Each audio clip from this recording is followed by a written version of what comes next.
설교를 시작하기에 앞서 조금 뭐 듣기에 따라서는 좀 불편한 질문을 드려야 될 것 같습니다. 어떤 분은 이제 괜찮게 생각하실 수도 있고요. 어떤 분은 목사님을 좀 욕할 수도 있습니다. 그 질문은 뭐냐면, 나는 언제 나이 들었다고 생각하십니까? 아유, 목사님 뭘 그런 걸 물어본대? 라고 생각하시는 분도 계실 것 같고요. 나라에서 지하철 공짜로 타라고 카드 만들어줄 때, 아, 내가 나이가 들었구나 라고 이제 생각하시는 분도 계실 것 같고요.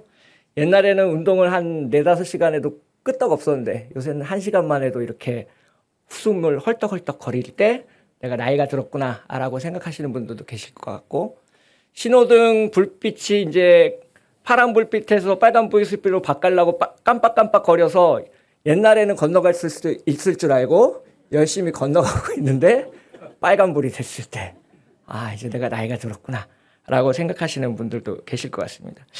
어제 이제 그 목회자 전체 이제 회의를 하고 이제 점심을 먹으러 나갔는데 정말 덥더라고요.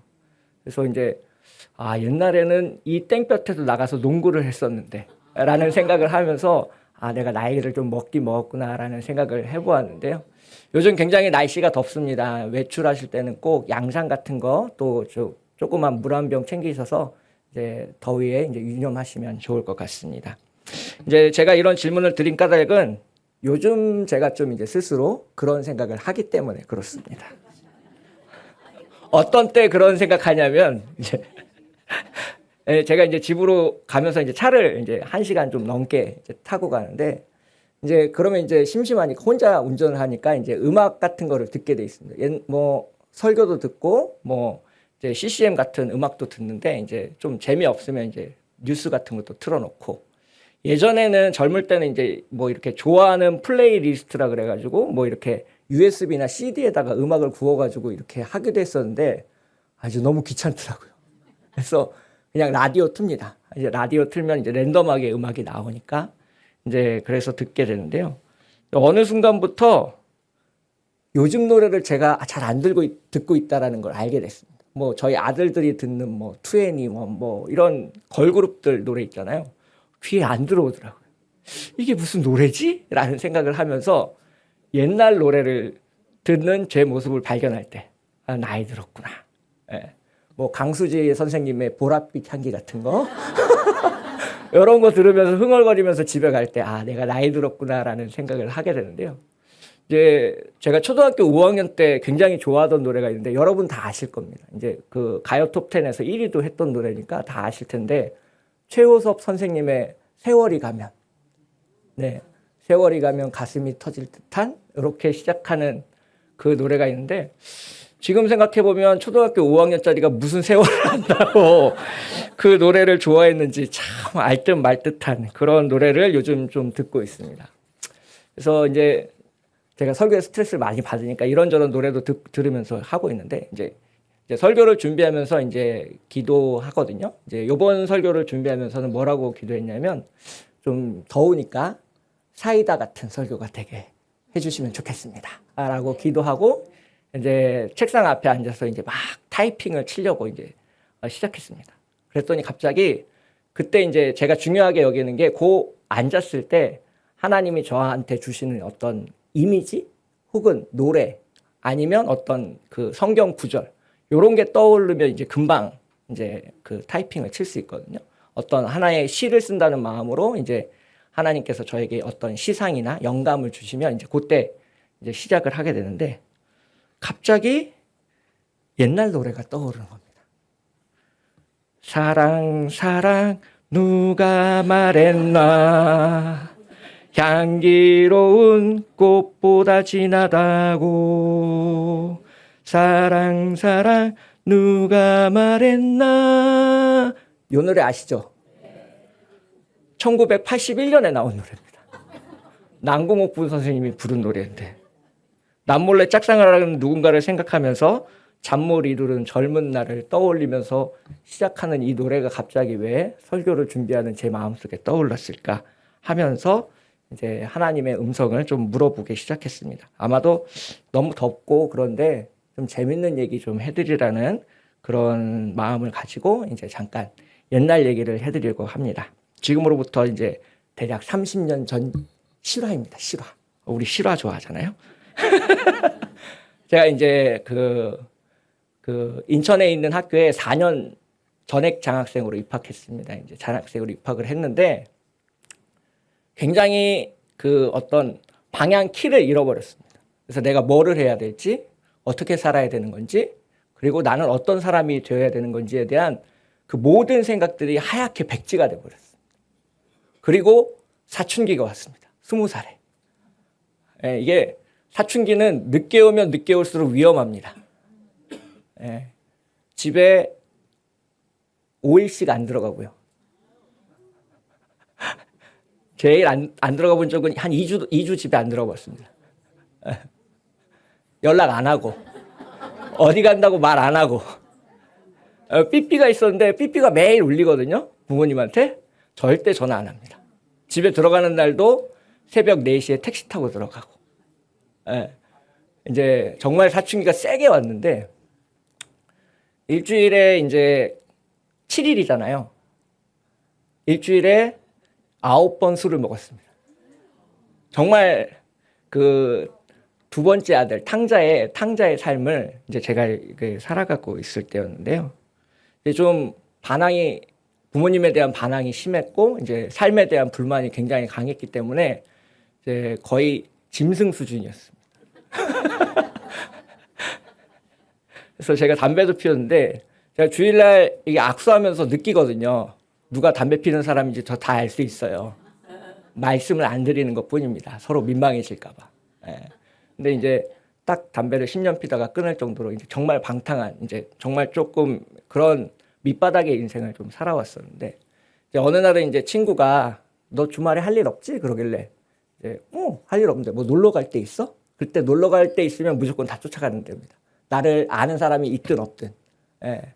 그래서 이제 고등학교 때 친구였는데 같은 이제 학교로 진학한 친구가 너 이번 주말에 할 일 있어? 없어? 그랬더니 나 지금 있는 동아리에서 MT 가는데 같이 갈래? 그래서 오케이 하고 이제 따라갔습니다. 그때는 저희 청량리에서 이제 그 경춘선 타고 이제 MT 갈 때였습니다. 가평, 강촌, 뭐 대성리, 뭐 이런 데 가서 이제 그 MT를 할 때인데 이제 그 MT의 이제 주 목적은 소주를 들고 가는 거죠. 예, 그래서 막 소주 괴짝을 날라서 이제 가고 있었는데 이제 딱 놓고 이제 그 방문이 쫙 열렸습니다. 방문이 쫙 열리면서 이제 신입생 여학생 한 명이 이제 그 방 이렇게 정리를 하고 있었는데 처음 보는 여학생이었거든요. 정말 저는 내 세상에 그런 일이 일어나리라고는 한 번도 상상해 본 적이 없습니다. 지금 이 설교를 유튜브로 아내가 듣고 있는데 아내도 13년 만에 듣는 이야기입니다. 이게 방문이 쫙 열렸는데 이게 다 흑백이고 다 모든 장면이 흑백이고 그 사람만 칼라로 나오는 정말 신기하고 놀라운 일을 그때 딱 20살에 이제 경험을 했습니다. 그 이제 첫눈에 반했다는 표현이 이제 그런 때 등장하는 거죠. 그래서 이제 제가 정말 첫눈에 반한 여성이 생겼습니다. 성이 한씨입니다. 여기 한씨 성 가지신 분 계시나요? 다행히 안 계시네요. 제가 한씨 성 가지신 분을 만나면 마음 한켠이 이게 조금 무너집니다. 옛날 생각이 나면서 예. 근데 이제 그 자매분하고 엄청 잘해보려고 노력을 많이 했거든요. 근데 잘 안 되고 짝사랑으로 그냥 끝났습니다. 이제 그분은 이제 제 선배님하고 이제 결혼을 했고 이제 저는 이제 이제 군대를 가게 됐고 뭐 그렇게 이제 정리가 됐는데 7년인가 지나고 이제 그 자매님이 이제 결혼하기 전에 6개월 전에 저를 찾아왔습니다. 그래서 뭐 이런저런 얘기를 하는데 이제 결론이 그거였어요. 제가 너무 무서웠대요. 예. 그러니까 이제 본인이 내가 본인을 이제 좋아한다는 걸 충분히 느낄 수 있게 표현이 됐고 그랬는데 너무 저돌적이어서 거의 스토커급이었거든요. 그래서 이제 너무 무서웠다라는 얘기를 하면서 이제 결혼하기 전에 이제 마지막으로 오해 같은 것들을 풀고 헤어진 적이 있는데요.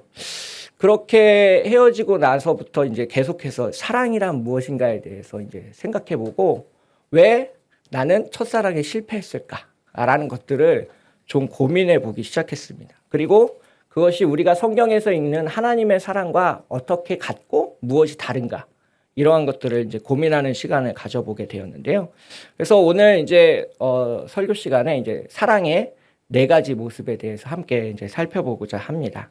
첫 번째 사랑의 모습이 있는데요. 바로 파토스입니다. 첫 번째 사랑의 모습은 파토스.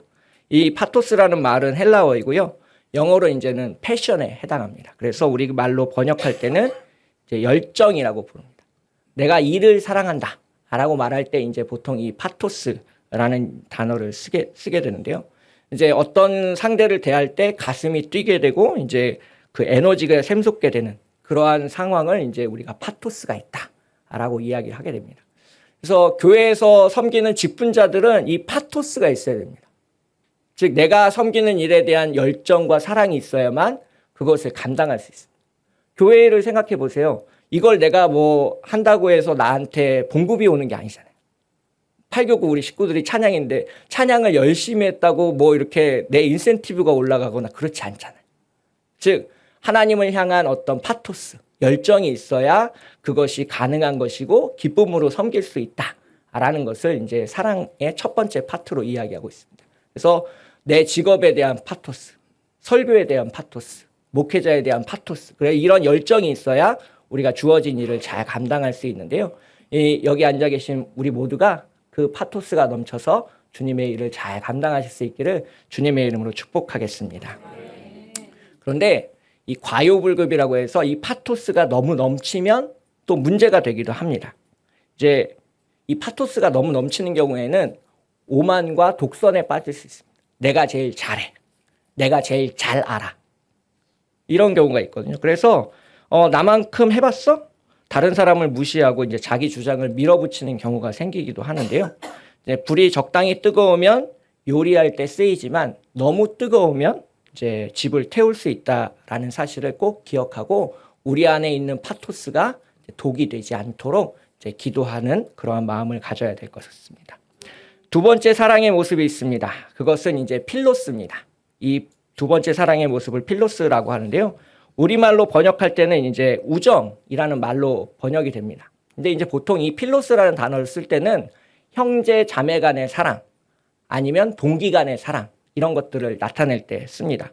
다윗과 요나단에 대한 사랑 이런 것들을 나타낼 때 이제 필로스라는 단어가 쓰이게 되는데요. 뭐 고등학교 동창회, 대학교 동창회 같은 데 가면 이 필로스를 잘 느낄 수 있습니다. 그래서 이제 군대 가는 친구를 면회 가기도 하고 이제 멀리 해외에 나가 있는 친구를 위해서 이제 소포를 보내주기도 하는 것이 이제 이 필로스인데요. 우리의 자녀들이 이제 다 이 필로스적 단계를 거쳐서 다 어른이 돼가는 거죠. 부모님을 사랑하는 단계를 지나서 이제 친구를 사랑하는 단계를 거쳐서 이제 성인이 되기 때문에 이제 이 필로스 이제라는 사랑을 거치게 된대요. 친구 따라 강남 가기도 하고 이제 친구가 배신해서 밤새도록 눈물을 흘리기도 하는 경험을 하는 것이 이 필로스입니다. 그런데 이 필로스도 너무 넘쳐날 때는 독이 될 수 있습니다. 이 필로스가 너무 넘쳐날 때는 적과 아군으로 이제 상대방을 무리짓게 됩니다. 그래서 이제 모든 나랑 같은 뜻을 가지고 있으면 다 필로스, 동지고 이제 나와 뜻이 다르면 다 적이고 물리쳐야 되는 사람으로 생각해서 대화와 타협으로 문제를 해결할 수 있음에도 불구하고 이제 극단적인 경우로 치닫게 되는 경우를 이제 우리는 가끔 보게 됩니다. 이제 세 번째 사랑의 모습이 있는데요. 우리가 잘 알고 있는 겁니다. 바로 에로스죠. 이 세 번째 사랑을 보통 이제 남녀 사이의 사랑이다라고 이야기하는데 이제 보통 육체적인 결합만을 말하는 것이 아니라 정신적인 합일도 포함하고 있습니다. 그래서 이 에로스에 의해서 첫눈에 반하기도 하고 이제 오랫동안 짝사랑하게 되는 것이 바로 이 에로스적 사랑의 힘입니다. 분명한 것은 이 에로스적 사랑이 없었다면 여기 계신 분들은 다 혼자 살고 계셨을 겁니다. 우리가 분명히 그 에로스적 사랑을 경험했기 때문에 이제 결혼도 하고 아이도 낳을 수 있었던 건데요. 아가서 8장에서 솔로몬은 이 에로스를 노래하면서 이렇게 적고 있습니다. 너는 나를 도장같이 마음에 품고 도장같이 팔에 둬라. 사랑은 죽음같이 강하고 질투는 수울같이 잔인하며 불길같이 일어나니 그 기세가 여호와의 불과 같으니라. 아가서 8장 6절 말씀인데요. 정말로 이 그 에로스적 사랑은 모든 험난한 역경을 다 이겨낼 수 있는 힘을 주게 됩니다. 그래서 이제 남편이 파산해도 부부가 함께 다시 일어서게 되는 힘도 바로 이 에로스에서부터 시작되는데요. 이 에로스적 사랑도 지나치게 되면 독이 됩니다. 상대방에 대한 집착과 의심으로 이제 점철되게 되는데요. 우리가 의처증이나 의부증 이야기를 하게 되죠. 너무 사랑이 지나쳐서 다른 사람의 어떤 자유를 제약하고 이제 자신의 손안에 가두려고 하는 경우를 보게 되는데 바로 이 에로스적 사랑이 너무 지나칠 경우에 해당합니다. 그래서 우리가 세상에서 경험하는 사랑은 뭐 파토스, 필로스, 에로스 이렇게 경험할 수 있는데요. 이제 마지막 사랑이 있습니다. 바로 그 사랑이 이제 하나님의 사랑과 연결되는 것인데요. 이제 다 들어보셨을 겁니다. 바로 아가페입니다. 이 아가페는 명사형이고 동사형은 이 아가파오라는 동사를 사용합니다. 이 아가페와 아가파오는 보통 이제 하나님의 사랑을 표현하기 위해서 사용되고요. 솔직히 말씀드리면 오늘 본문에 등장하는 하나님이 이처럼 사랑하사라는 이 말에 이 아가파오 동사가 사용되고 있기 때문에 이렇게 길게 설명해 드렸습니다. 그래서 하나님의 사랑에 대해서 더 깊이 들어가기 전에 우리 16절의 말씀을 함께 읽도록 하겠습니다. 16절의 말씀입니다. 하나님이 세상을 이처럼 사랑하사 독생자를 주셨으니 이는 그를 믿는 자마다 멸망하지 않고 영생을 얻게 하려 하심이라. 이처럼 사랑하사라고 표현된 부분에 이 아가파오 동사, 아가페가 이제 사용되었는데요. 이 우리 눈에 보이지 않는 그 하나님의 사랑이 실제적으로 현실적으로 우리 눈에 보이는 것으로 나타난 때가 있다라는 것을 보여주고 있습니다. 바로 그것은 유일한 독생자, 하나님의 아들이신 예수 그리스도를 이 땅 가운데 보내신 것이 하나님의 사랑이 극명하게 그리고 가장 찬란하게 나타난 것이다라고 요한복음 3장 16절의 말씀은 우리에게 보여주고 있습니다. 그리고 이 요한복음 3장 16절의 말씀을 이해하기 위해서는 우리가 마태복음 21장으로 잠깐 돌아가 볼 필요가 있습니다. 이제 마태복음 21장을 살펴보시면 이제 예수님께서 성전 청결하신 다음에 이제 많은 일들이 일어나게 됩니다. 많은 사람들이 네가 무슨 권위로 이러한 일들을 벌였느냐라고 이제 공격하기도 하고 질문하기도 하고 또 예수님의 말씀을 들으려고 찾아오기도 합니다. 오늘 본문 속에 등장하는 니고데모도 성전 청결 사건이 일어난 다음에 예수님을 찾아와서 직접 질문하는 그러한 장면을 우리가 지금 목격하고 있습니다. 그래서 이 마태복음 21장을 살펴보시면 예수님께서 그런 사람들에게 한 가지 비유를 이야기하시는데요. 바로 포도원 농부의 비유를 이야기하고 있습니다. 주인이 이제 밭을 일구고 이제 망대를 세우고 이제 그 울타리를 두른 다음에 이제 품꾼들에게 그 세를 주고 이제 포도원을 가꾸게 했습니다. 그리고 나서 이제 주인은 멀리 떠나게 되죠. 멀리 떠났던 주인이 이제 품삯을 받으려고 종을 보냅니다. 그러자 이제 이 포도원 안에서 일하던 사람들이 그 종을 돌로 쳐서 죽이는 이제 비유의 장면이 등장하게 되는데요. 두 번째, 세 번째 종들을 보냈는데도 마찬가지로 이제 그 종을 쳐서 죽이는 장면이 나옵니다. 마지막에는 주인이 아들을 보내면서 이렇게 생각합니다. 내 아들은 존대하리라 라고 생각해서 아들을 보내게 되었지만 마찬가지로 이 아들을 죽이면 이 밭이 이것이 모두 우리 것이 될 것이다라고 생각하고 그 아들마저도 죽이게 되는 장면이 나옵니다. 즉 하나님이 세상을 이처럼 사랑하사 독생자를 주셨으니의 주셨으니는 그냥 건네주다는 의미가 아닙니다. 하나님께서 분명히 알고 계셨다라는 것을 의미하고 있습니다. 예수님을 이 땅 가운데 보내시면 예수님이 어떤 일을 겪을 것이고 어떤 중업을 당하실 것이고 어떤 모욕을 경험하실 것인지 이미 하나님이 알고 계셨습니다. 하지만 그럼에도 불구하고 세상 가운데 독생자이신 예수 그리스도를 보내신 것입니다. 우리는 이것을 신학적 용어로 내어줌이라고 합니다. 예수님을 세상의 권력 가운데, 세상의 권세 가운데 내어주었다라고 표현하고 있습니다. 그래서 우리가 단순히 십자가 위에서 하나님의 사랑이 극명하게 보여졌다고 말하지만 그렇게 단순한 것이 아닙니다. 하나님의 의지와 예수 그리스도의 순종이 만나서 그 십자가의 사랑이 완성된 것입니다. 하나님께서 아들을 세상 가운데 내어주셨고요. 예수님이 그 하나님의 뜻을 알고 자신의 의지를 굽혀 그 하나님의 말씀에 순종하는 사건, 그것이 바로 십자가의 사건입니다. 세상을 이처럼 사랑하사 하나님께서 보여주신 사랑이 예수 그리스도의 순종에 의해서 십자가 사랑으로 보여주신 것이 이 땅 가운데 보여준 하나님의 사랑, 하나님의 아가페, 하나님의 은혜라고 성경 말씀은 우리에게 전하여 주고 있습니다. 그래서 그것을 믿기만 하면, 우리가 받아들이기만 하면 우리가 심판받지 않고 멸망하지 않고 영생을 얻을 수 있고 구원을 얻을 수 있고 하나님의 백성으로 오늘을 살아갈 수 있다라는 것을 믿으시는 우리 모두가 되시기를 주님의 이름으로 축복하겠습니다. 그래서 이거를 이제 좀 신학적으로 어렵게 표현해 볼 텐데요. 화면에 좀 띄워 주시고요. 이제 저를 함께 따라해 보겠습니다. 예수 그리스도의 십자가는 아버지 하나님의 내어줌과 예수님의 순종이 결합하여 완성되었다. 그래서 이 십자가의 깊이를 알기 원한다면 정말로 그것이 얼마나 어려운 것인지, 힘든 결정이었는지, 그리고 가슴 아픈 결정이었는지를 우리가 마음속에 되새겨 볼 필요가 있습니다. 우리의 죄와 허물이 그냥 사라지지 않았다라는 것을 분명히 말씀하고 있습니다. 그리고 우리의 죄가 용서받기 위해서는 두 가지 의지가 하나로 합력하여 선을 이루었다라는 것을 분명하게 보여주고 있습니다. 하나님의 사랑과 그 하나님의 뜻에 순종한 예수 그리스도의 사랑이 합하여져서 완성된 것입니다. 가끔 목회자인 저에게 찾아와서 그런 질문을 하시는 분들이 있습니다. 하나님의 사랑이 느껴지지 않아요. 하나님이 정말 저를 사랑하시는 게 맞는지 잘 모르겠습니다. 저는 지금 너무 지치고 힘들거든요. 하나님이 왜 저를 그냥 내버려 두시는지 모르겠습니다. 이런 분들이 가끔 찾아옵니다. 그런 분들에게 요한복음 3장 16절의 말씀을 권면하고 있습니다.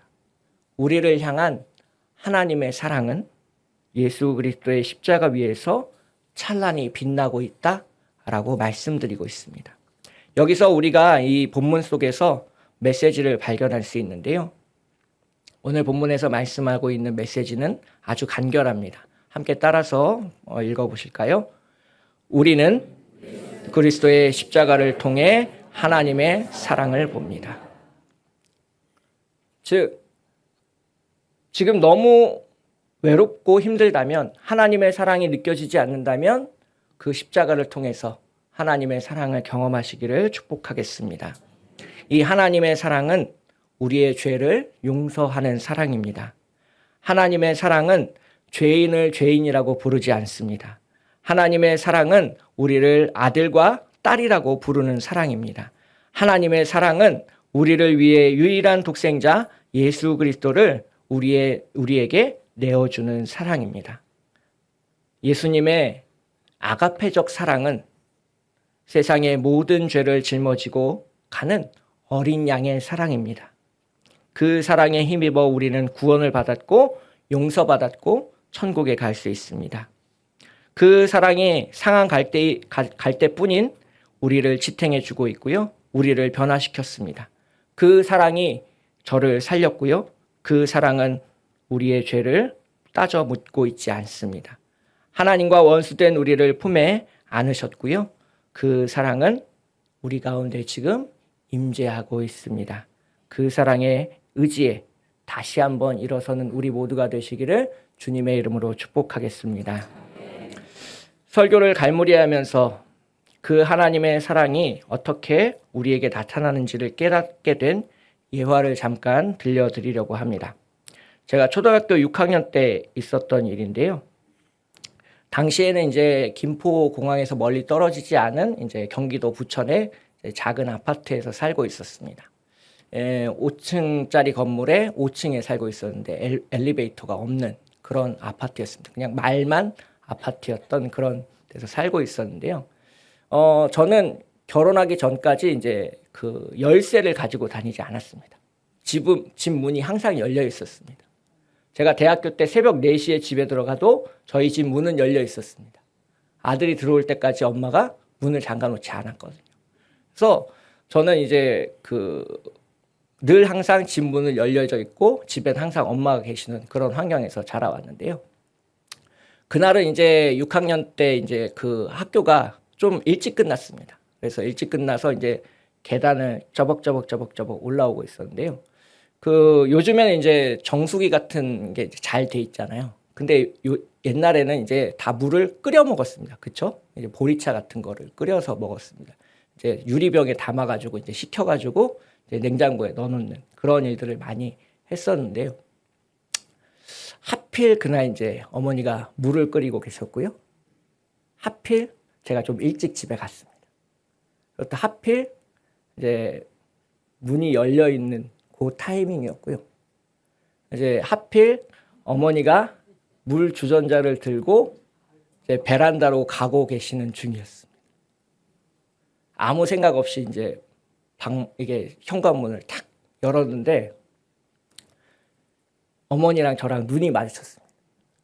이제 어머니가 도둑이 든 줄 알고 깜짝 놀라신 거예요.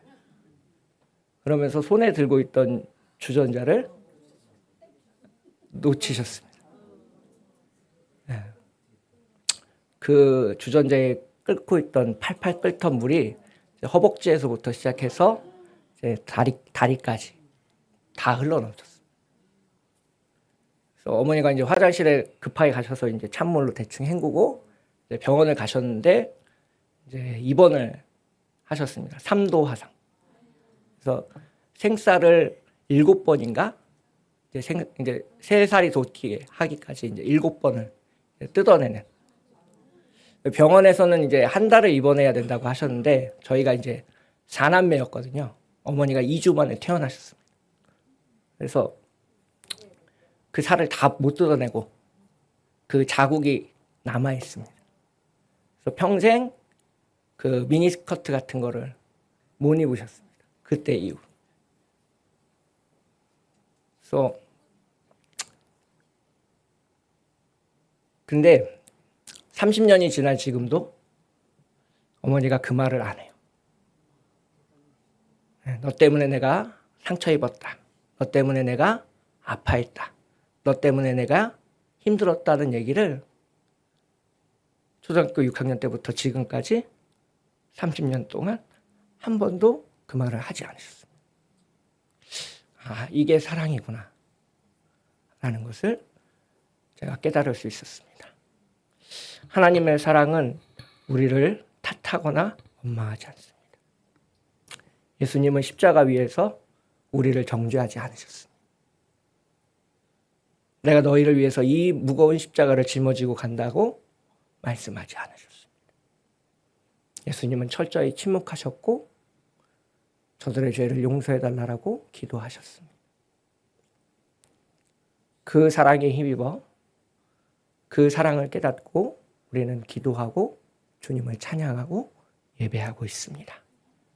그 사랑에 힘입어 다시 한번 일어서시는 우리의 모든 어려움을 이겨내시는 우리 모두가 되시기를 주님의 이름으로 축복하겠습니다.